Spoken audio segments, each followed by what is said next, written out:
Hello, race fans, and welcome to Disc Golf Daily. It is Wednesday, May 29th. We are the podcast that gets you caught up with disc golf growth and news in about 10 minutes. Thank you for sharing the podcast. It means a lot. Thank you for rating the podcast. It might mean even more, algorithm-wise. Yeah, I bet the algorithm doesn't really care if you tell your friends. But I do. Anyway, today is PDGA Growth Day, and we've got all the numbers. But first, the news. Do you want to host a major? All right, that wasn't so great, but listen to PDGA Radio this week and get all the info, tips, and tricks from Rebecca Duffy, who has been improving the bidding process since the early 2000s. A lot of good info if you're thinking about bidding to host a major. It's on PDGA Radio, link in the show notes. Our number 2 news story, the Portland Open starts tomorrow. So, people tend to play well when they go back home. I am looking for Cole Redolin to have his best finish of the year. James Proctor will continue his quality play from the Auburn Open last weekend, as he's also happy to be on the West Coast. And you can't pick against Calvin Heimberg. He'll be the third person on the podium, in no particular order. On the women's side, Ella Hansen got her first win on the Pro Tour on the West Coast a couple weeks ago. She is from the West Coast. I expect her to keep it going in Oregon. Owen Scoggins is also a West Coast native, and I look for her to challenge for the win as well. And I'm going big for my third pick on the podium with Paige Pierce. She's been steadily improving. There have been numerous articles saying Paige is back. I love seeing her smile when you ask her that question. The Portland crowd is going to love seeing her in the mix, and she is going to love competing at the highest level again. It's time to turn the page. Live coverage starts at noon Eastern for the women and 5:30 Eastern for the men. Remember, this is a 4-day tournament. It starts on Thursday, and it's also a DGPT Plus tournament. More points on the line. The tour is back. Mow the lawn early and get ready to watch. And our number 3 news story of the day, the foundation guys came to Maple Hill. It was really fun. Simon told me that they had a great time, that they loved the course. They were mixed on the hole 1 Mando, but they loved the new Island Green on 14. And their video of them playing the course will drop next week. The video of them talking about them playing the course dropped yesterday, I think. Anyway, it was a lot of fun. Thanks to the foundation guys for coming out and giving Maple Hill a try. Hearing them talk about the parking lot being lackluster, and then you walk around the barn and you see hole 1's pond. I've seen that on many people's faces as they walk around the barn, and it is truly fun to vicariously live through the joy that they are feeling in that moment. But now let's get to PDGA growth.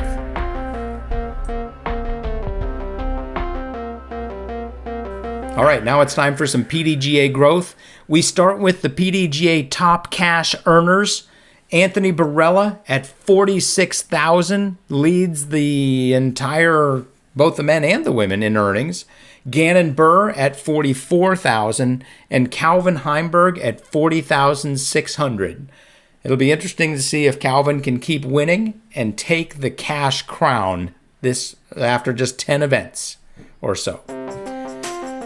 I swear I read somewhere that there've been 10 events, but it feels like there've been a lot more. Maybe that doesn't count the majors. Maybe 10 events on the Pro Tour.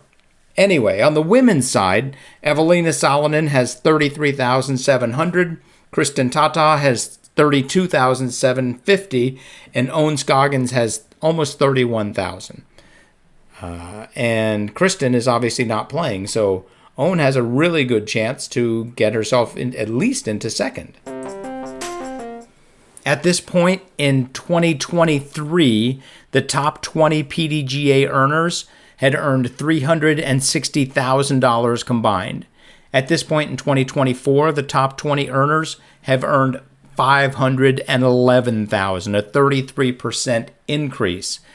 Having said that, I did find one error with this stat. It's not an error, but it's going to get really weird at the end because these are in 2023, we're comparing to the people who finished with the most cash. That doesn't mean they had the most cash through 10 or 12 or 14 events. So these people may have all finished really strong. For example, like Missy Gannon is in the mix. And in 2023, early in the season, she might not have done a lot, but the end of the season, she did great. So while we're 33% ahead right now, it's going to be really interesting to see if we can stay ahead. And yes, the events are paying out more and things in general are getting bigger and better, it's still going to be an interesting race. So I'm looking for that to tighten up. We didn't have a ratings cash line last week, so we're going to jump right to PDGA growth. We go over the approvals, the event growth, the attendance growth, and the membership growth. PDGA approval growth for baskets and discs, we are 31% behind. We've been there for the last few weeks. It feels like we've stopped catching up. Maybe we're in the spring, 2023 is in the spring. It's all who knows what. Anyway, we're 31% behind still with disc and basket approvals. PDGA event growth, we are over 3% ahead of pace from last year. Last year at this point, we had 4,200, and this year at this point, we've got 4,335. So there's been 130 more tournaments this year so far than last year at this point. PDGA attendance growth, this number continues to not equal last year. Last year, we averaged 58 people per event. This year, we're averaging 51. That's a drop of 13%. Pretty big drop. So 3% more events, but 12% less people at each event. Overall, about 10% down in attendance, or I should say in tournament rounds played. And we'll close it out with PDGA membership. We currently sit at 108,891 paying members to the PDGA. Estimated total numbers at the end of the year, I'm guessing 132,173, about 3.5% off last year's pace. The current highest PDGA number, the last person to sign up for the PDGA, their number was 288,495.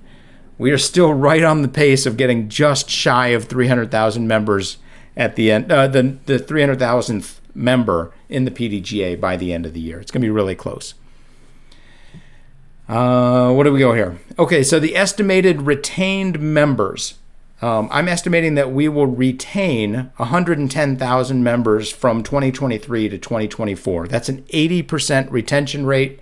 Our goal, in order to break even across 2023, from 2023 to 2024, our goal is 84%.